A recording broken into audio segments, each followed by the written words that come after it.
Hey, I'm Luke with Out of Darts. Today I have been down in San Diego for the past couple nights and I got to attend 2 different games with the well-known Eli Wu. Eli has a new blaster that he wanted to share with me and show off. Actually a number of blasters, but the other one's another video, so you're gonna have to wait on that one. This is Impulse. This is an AEG smart blaster with so many custom things, I couldn't possibly explain them myself. So I'm gonna have Eli here run us through a bunch of what he did for this, but make no mistake, there's no other blaster on the planet like this. Some notes right off the bat is we have the CNC top rail. This whole lower here is CNC. It's an AEG that was custom made and custom designed by Eli, and the features go on and on. So why don't you walk us through the whole blaster? Yeah, so it, like Luke said, is an AEG, which means it's an automatic electric, gun. In the hobby we use blaster, but we carried that term over from airsoft, essentially. Motor situated in the foregrip, and that basically runs a chain system that pulls back the entire bolt assembly, which then primes the spring, and then there's an electronic sear that sort of pulls the catch, which then sends the plunger forward to fire the blaster. Now, if you're a little confused and not following, what this is an electric Springer. So it has a barrel like a Springer and it has the accuracy of a Springer with high rate of fire and repeatability. I think you gotta fire it for us. So right now it's actually not chambered. It's actually in its raw form. You can actually see on the screen that it's not loaded as well.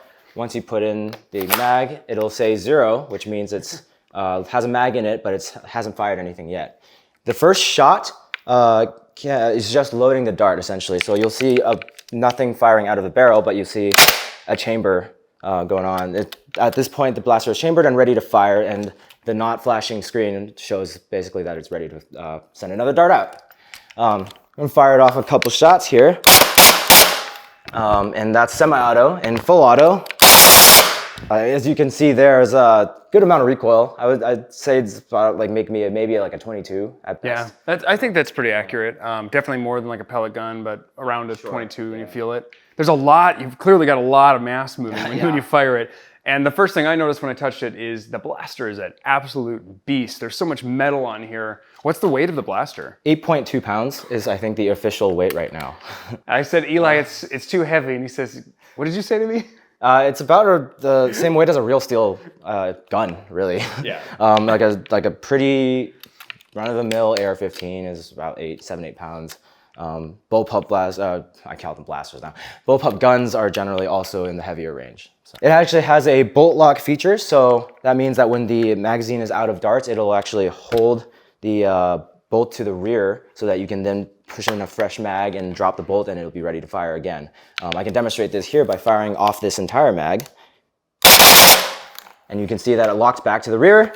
You can see the magazine is empty. So once you get a fresh mag again, the blaster actually has a auto bolt drop mechanism. So you can take your fresh mag, put it in the blaster, and it automatically drops the bolt down so you can fire it off. And we can fire one shot off now and it'll lock back to the rear again.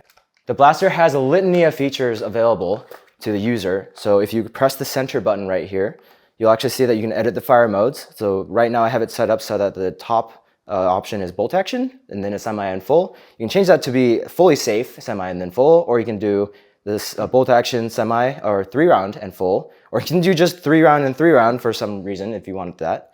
But yeah, all these different options for you to choose from. You can also pulse the motor if it gets stuck. It usually doesn't get stuck. It's maybe like 1 every time you like fire maybe 6 Tachis at the same time so that it overheats a little bit so the motor stops by itself to prevent it from melting essentially. It has miscellaneous settings, so there's auto bolt drop like I mentioned before. You can disable that if you want, or you can just disable the entire bolt hold. Tell us about all the materials that went into making the blaster and the processes to make them. Sure. So initially the blaster was all from Engineering ABS. They're printed on Stratasys machines, so ABS is the material of choice. ABS quickly became not strong enough to actually prevent this lower part from bowing out when it was trying to prime the spring on the back. Noted that this blaster usually comes with a K14. It tries to prime a K14 because its maximum FPS is 305. And so there's about 60 or 50 so pounds of force at the end of the travel, which will make most plastics buckle a little bit. The parts that need less strength are actually still printed in ABS right now. So the stock is printed in ABS. The top here is printed in ABS, and the I guess you could call it the forward receiver of the magwell is printed in ABS as well. The things that require shock are usually printed in nylon of some form. So for example, the magwell, back magwell here is actually printed in nylon G from Matter Hackers, as that was the only filament that could stand up to the K14, basically pounding it at 10 darts per second. I don't know what to call it here, but like a lot of the portions on the back, for example, this thing that actually holds the sear is printed out of nylon 6 in order to take care of the higher stresses that are required for that part, essentially. The spring rest, or rather the quick chain spring rest here. The spring rest on the back here is also printed in nylon G to take the higher stresses of having a spring being compressed at 50 pounds maximum in the back here. Quick change because the blaster is of course capable of fitting K26, K25, long shot springs, K14, basically if you can cut it to the right length, it'll fit, most likely. So as far as performance, he alluded to earlier, it can hit over 300 FPS at 10 rounds a second. We faced off this weekend. You had it dialed. What'd you have it at this weekend? The cap for SDNC is 220, so it's set at 220 or so, 210 to 220. Cool, and that's San Diego Nerf Club, SDNC, in case you misheard it. We got to play 2 games this weekend, and I got to face off with him all weekend, so I've been on the receiving side of this. Fortunately, he did give me a good blaster to play with as well. Again, that's another video. Could you tell me more about the electronics and the battery? So the whole system runs on a LiPo high voltage, so it's running a 14.8 volt Turnigy high voltage LiPo just in the back here, 1.8 amp hour.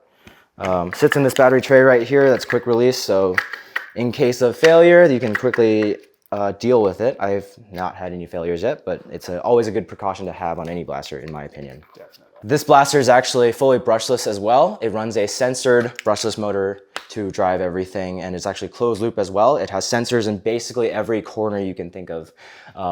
Has a sensor in the top of the magwell here to sense the darts, because a common problem with springers is that if you drop the bolt or you try to prime forward with the dart not actually fully presented, you will jam. And obviously at 10 darts a second, a jam just is not easy to clear. So that prevents that. There are sensors all over the top of this forward section here so that it knows exactly where that bolt carrier group essentially is on the top and knows when to sequence everything for it to fire correctly. There are sensors in the back here that sense basically when the solenoid is fully down and when it's already fired, so it doesn't actually try to cycle again if it didn't fire correctly. Nice. And obviously I see some sort of scar. Really, scar is a terrible name for this. Yeah. It's really, we call them bearing scars, but that's not really what they are. I guess you could call it a B-car. It's a bearing centering and rifling system. I think that a lot of people in the hobby have adopted that now. This is a custom B-car system that I designed. We called it the Andromeda. It's actually specifically designed for this sort of a plunger tube to barrel ratio and length. B-cars generally have a sort of they're sort of picky when it comes to barrel length and plunger volume. Different ones require different twists. This one in particular is a progressive twist that I found to be most accurate for my purposes. And for the purposes of a lot of our club members as well. So a lot of them you'll see running these Andromedas. Man. Yeah, and this is an SLS print. Yeah. So that's pretty cool. The part looks really nice. And then, yeah, so progressive scar, what he means by that is the bearings are literally progressively a sharper sharper angle, a more extreme angle as the dart goes through. So I assume that it imparts more spin ultimately, and you've got the FPS to back it up, so it functions really, really well. There's actually a reason for how it's constructed that people might find interesting. There's a dead section just in front of the barrel, specifically because Impulse is a Type bore, quote unquote, the .495 barrel. And so when you try to spin it when it's still contacting the barrel, it'll actually impart some physical twist on the dart, which ends up being giving the dart instability as it leaves the barrel. Oh, I see. So it's almost like at the end it's getting stuck in that end of that barrel, and then it's being twisted as it's pulled into the scar. So you've got dead space. Okay. Doing that at very high speeds, it ends up having the dart like oscillate as you fly out of the barrel, which gives you less accuracy. At least that's the theory, and that seems to be supported by a video that I've taken before with these.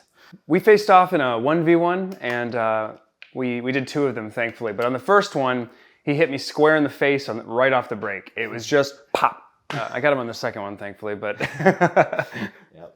it's quite an effective blaster, man.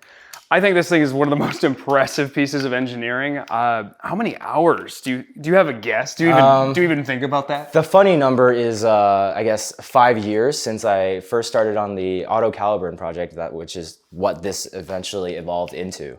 But actually, hours-wise, is let's guesstimate here. It's about a year and a half of development work so far, and maybe a year of basically fine-tuning and making sure things are all right. For other people that might want to use it eventually. And that's what you call obsessive passion. And it's one of my favorite things about this hobby is the creativity and innovation that happens at all levels. And this is a remarkable piece. I know the next question in the comments are going to be, where can I buy one? I think the answer is you can't. He's got a very small list of a couple custom orders, but beyond that, no intentions. I can't imagine, this is just not a producible blaster with the amount of customization and work that would have to go into it. We would be talking thousands and thousands of dollars for one. This is definitely more of like a passion project that turned into sort of something that people wanted. So I obliged and was like, all right, 5 people can have them. But no more than that because of the way it's constructed. A lot of this stuff is custom. A lot of this stuff is expensive. It's sort of like a answer to the question of, can I actually do something like this? And it turns out the answer is yes, if you're okay with the weight. Yeah, and I think AEG is definitely going to be a big player moving forward in Nerf. I mean, I think so too. Chinese companies are making tons. The Challenger now has I have a blaster. Challenger. It's a very nice blaster. Maybe has some issues out of the box, but it's easily fixed. Yeah, fast forward 5 years, I think we're going to see a ton of AEG, which will be really cool. Yeah. Also a throwback for those who either haven't been in the hobby or finding this video separately. The Stampede is technically an AEG, and that was made by Hasbro. And that's the only one. It doesn't perform very well, but it's a really, really satisfying blaster to fire. Thank you so much for sharing Impulse with us, Eli. I think this is pretty easy to say that this is the best Springer of all time that I've seen. I mean, it's certainly the best auto Springer we've ever seen, and it's an incredible piece of engineering. If you want to check out San Diego Nerf Club, I'm going to probably come down here once or twice a year because this weekend of play was a blast. I want to thank the whole club here for hosting and for letting me join up and play. They've been very welcoming, and it's been a blast. It's been a blast having you here, Luke. Well, until next time, I'm out of darts. And the SDNC!